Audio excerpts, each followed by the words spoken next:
Okay, mga kapatid, natunaw na. Ang impeachment by natunaw na? Question mark, mga kapatid. Ayan, kasi ang mga pinag-aasikaso natin. Tingnan natin kung gaano katotoo ang balitang ito. Ito'y galing po sa ating showbiz fanatics. Matapos magyabang si Castro, impeachment laban kay BP Sara, kanselado na? Question mark yan, ha? Abante na bahag ang buntot? Question mark ulit yan, mga kapatid. Itong balitang ating mapapanood ay galing sa ating mahal na showbiz fanatics. Simulan na natin panoorin.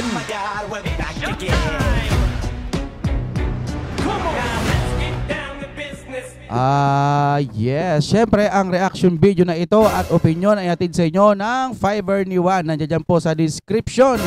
Baka available na po yan sa inyong lugar. Napakabilis po ng internet nila at ang mura-mura pa. Ay, tawagan nyo na. Nandiyan ang contact number.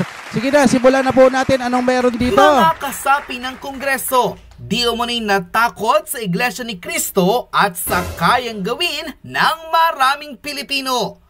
Kapapasok lamang na balita na kinumpirma na ng Manila Representative na si Benny Abante na mukhang hindi na matutuloy ang impeachment laban kay Vice President Sara Duterte dahil sa di umano'y kulang na raw sa oras ang Kongreso. Bukod doon, kapag tinuloy nyo yung impeachment, tapos eleksyon na, lahat po ng may kinalaman sa impeachment, baka tablahin po ng Iglesia ni Cristo. Diba? Baka lang naman, baka. Mali mo, nananawagan sila ng kapayapaan. Dapat kasi, mga kapatid, yun na lang sana ang sundin natin. Maging payapa po tayo. Wala naman kasing maitutulong ang impeachment. Base lang yan sa opinion natin, na kaya dapat wag nang ituloy yan kasi ang BP Sara naman natin nagtatrabaho ng maayos. Pinapasama lang kasi ng mga ibang nangungurakot. Diba? Yes, you heard it right. Mukhang umurong na nga raw ang mga buntot ng mga kongresistang nooy atat na patalsikin si Vice President Sara Duterte sa kanyang pwesto. Baka mag-plan B to kasi after ng eleksyon, medyo malayo-layo pa yung 2028. Baka dun po nila ipupush. Pag nabigo sila, 2028 na, puro pa rin Duterte. Halimbawa lang naman, pag nabigo sila, puro pa rin Duterte. Walang ibang laman ang mga pahayagan kundi impeachment. Puro paninira kay Duterte. Magto-2028 na, paninira pa rin sa Duterte. Aba, kamusta naman ang bayan natin? Baka mag-focus na lang po sa puro pagpapatalsik sa BP Sara at paninira lagi sa mga Duterte. Meron nga akong news na nakita. Ay, ang grabe, puro daw traffic sa Davao City. May traffic pero hindi ganun ka-traffic. Hindi katulad ng ibinabalita nila sa Davao City daw, traffic. Hindi po lahat ng lugar sa Davao City traffic. Ay na po. At hindi po ganun kalala ang traffic. At di mo na panagutin raw ito sa mga kasalanan nito sa tao at sa di mo na paglustay raw nito ng pondo. Lagi na lang lustay-lustay. Pinapaliwanag na nga ni BP Sara kung saan napunta yung pera pero ayaw pa rin nilang pakinggan. Diba? Sa isang exclusive interview, kinumpirma ng 6th District Manila Representative na si Benny Abante na mukhang hindi na daw itutuloy ng 19th Congress ang pagpapatalsik kay Vice President Sara Duterte. Sir, kung matutuloy po yan, taas kamay ko. Saludo po ako sa inyo. At medyo nalalaman nyo na po na hindi ito ang prioridad ng Pilipinas. Maraming salamat po kung ganon sa buong Kongreso. Sa pamamagitan ng 3 impeachment cases na isinampa laban rito, particularly sa isang kasong tila betrayal of public trust. Ayon kay Abante, tila wala na raw oras kasi ang mga mambabatas para i-discuss pa ang mga kaso laban kay VP Sara para mapatalsik ito as Vice President. Naniniwala rin daw siya. Next year na lang? Hindi ako lang. Sana wag na, pero hula ako baka next year o after po ng election baka maghanap yan ako. Na hindi na kaya pa ng mga kongresistang gampanan ang kanilang mga tungkuling bilang husgado dahil tila malapit na raw ang eleksyon at kailangan raw nilang asikasuhin ang mga kanilang kandidatura. Ngunit naniniwala ang taong bayan maging ang samahan ng Iglesia ni Cristo na may malaking epekto ang naging rally noong Lunes kung Nice. saan hayagang sinabi ng samahan na sinusuportahan nila ang naging calling ni President Marcos na itigil ang pagpapatalsik kay VP Sara. At eto pa, dinudumihan po nung mga kumakalaban ang Iglesia ni Cristo. No? Kesyo daw politika, ganyan. Hindi po ganun ang nakikita ko. Ang gusto lang ng Iglesia ni Cristo, kapayapaan, peace po. Kasi kung puro impeachment nga ang aatupagin, paano na lang po ang ating bayan? Baka mag-focus na lang po, girian, bangayan, lagi na lang ganun ang mangyayari. Si VP Sara okay lang kasi nakikita natin ginagampanan niya yung trabaho niya eh.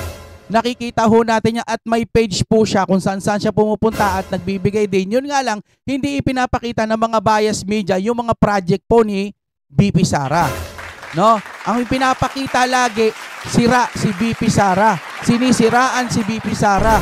Impeachment kay VP Sara. Ginastos ni VP Sara, etc. Ang daming paninira kay VP Sara. Kahit sinasagot na ni VP Sara, sinisira pa rin. O yung sa kabila, ang lalaki din ng budget, mas malaki pa, billion pa nga yung confidential. Eh bakit hindi nila masilip-silip? Yung flood control, in-stop na ba yung pag-iimbestiga? Yun lang po, nadadala lang ako ng aking damdamin. Pasensya na, hindi ho ako kumakalaban. Sinasabi ko lang po yung katotohanan. Yun nga lang, wala naman tayong kapangyarihan kahit magsalita tayo ng magsalita rito kung wala ding gagalaw. Sinasabing labag sa konstitusyon at ilang bilyong ulit na nating sinasabi to, wala rin nangyayari. Pero hindi natin kailangan kalimutan yung mga nangyari, yung PCSO. Lagi ho natin babanggitin dito yan. Wala, kakalimutan na lang ng taong bayan yung singot-singhot, yung raid, etc. Yung kay Jonathan Morales. Dito sa channel natin, uulit-ulitin natin yan para malaman at hindi nyo makalimutan na may mga pending na dapat pong unahin kaysa dito sa pagpapabagsak kay VP Sara. Diba? Palike naman po pag nakaabot kayo dito, ituloy na natin to ng dire-diretso. Lalo't maraming Salamat sa ating showbiz fanatics. kasapi ng iglesia ang naniniwalang pamumulitika ang ginagawa sa ikalawang Pangulo para mapatalsik ito sa Correct. pwesto. Dahil dito, maraming netizen ang binanatan at ni-real talk ang mga kongresista, partikular na si Benny Abante, nang sabihin nitong hindi na nila itutuloy ang impeachment laban kay VP Sara. Okay, tuloy. Dahil para mismo sa mga Pilipino at sa ilang kasapi ng Iglesia ni Cristo na bahag raw ang buntot ng mga kongresistang ito dahil bukod sa alam nilang wala silang makukuhang boto, mayayari raw sila sa mga Pilipino. Ayon sa kanyang controversial comment post, this old man from Manila can deny the fact that the INC rally has a huge effect to those politicians seeking posts in the upcoming 2025 and 2028 election. Kaya nila iniurong ang impeachment laban kay VP Sara. Kunwari pa silang ang tanging rason lang dahil wala nang enough time to discuss their plans. Ang sabihin nyo, natakot kayo dahil alam nyong isa na ang INC sa hindi papayag sa mga maiitim nyong balak. Aside sa wala naman talagang kayong matibay na ebidensya to impeach her, alam nyong makakalaban nyo hindi lang ang iglesia, kundi ang marami pang Pilipino nagigil sa mga ugali nyong buhaya at takot masukol kapag naupo si VP Sara. Every Filipino knows na kayong mga gumipit sa pamilya niya, may kailalagyan kapag siya ang naupo sa pwesto. Hindi dahil sa paghihigantihan kayo, pero dahil sa ang sasama ng ugali niyong pagtulungan ang taong minsang nag-ahon sa Pilipinas nung panahong lulong sa droga at korupsyon ng bansa. Nagpakalat pa kayo ng kutakot na kasinungalingan. Ngayon pa lang, for sure, nababahag na ang buntot ng mga congressman na pinagtutulungan si VP Sara. Congressman Benny Abante is aware sa mga pwede nilang kahinatnan kapag naupo si VP as president. Mauubos silang lahat. Kaya ngayon pa lang, nagpapabango na ang mga buwaya sa salita kesyo pinagmumukhang tagapagligtas ang kanilang mga sarili para masabing sila ang nag-initiate na huwag ituloy ang impeachment. Mga gunggong, mga duwag kasi kayo. Saka, if you have a strong evidence to impeach her, ngayon nyo na gawin. tingnan natin kung magtatagumpay kayo.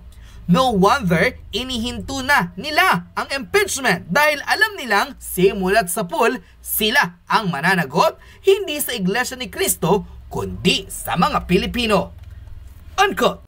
Narito at panoorin ang full video kung saan kinumpirma na ng Manila Representative na si Benny Abante na hindi na matutuloy at kahit pa subukang i-discuss sa Kongreso ang impeachment laban kay VP Sara, mga kongresista hindi na raw susuporta. Panoorin ang full video. Kung meron mang magtatangka, hindi niya ito susuportahan dahil naniniwala siyang hindi na ito kayang asikasuhin ng 19th Congress. At this point in time, palagay ko, hindi na eh. I made up my mind that I'm not going to be a party of impeachment now. Because it's too short a time. And I think that we're not prepared for it.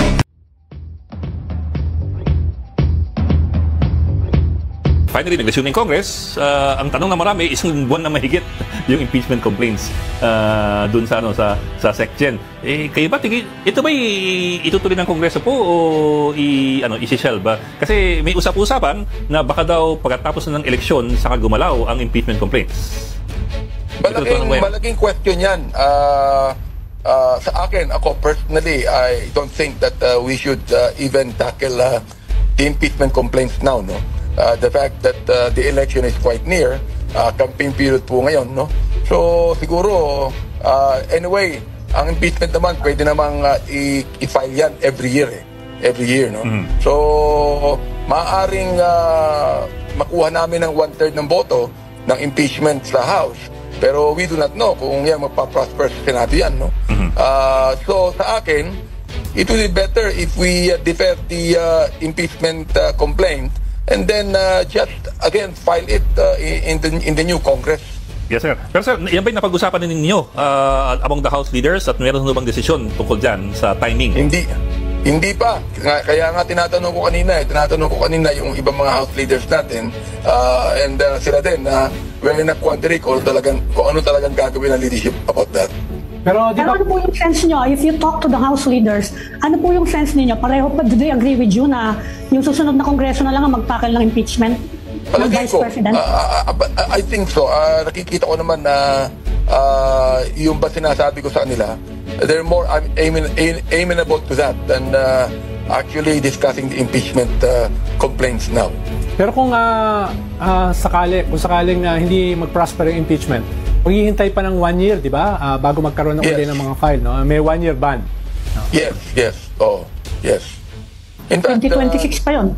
Baka kung hindi pa naman to binibigay sa Committee on Justice Yes. pag binigay na yan sa Committee on Justice may 1 year. Ano na yan? Kaya palagay ko hindi na rin pag-uusapan diyan Okay. I suppose that's anyway, sir, so tama yung tinid namin, no?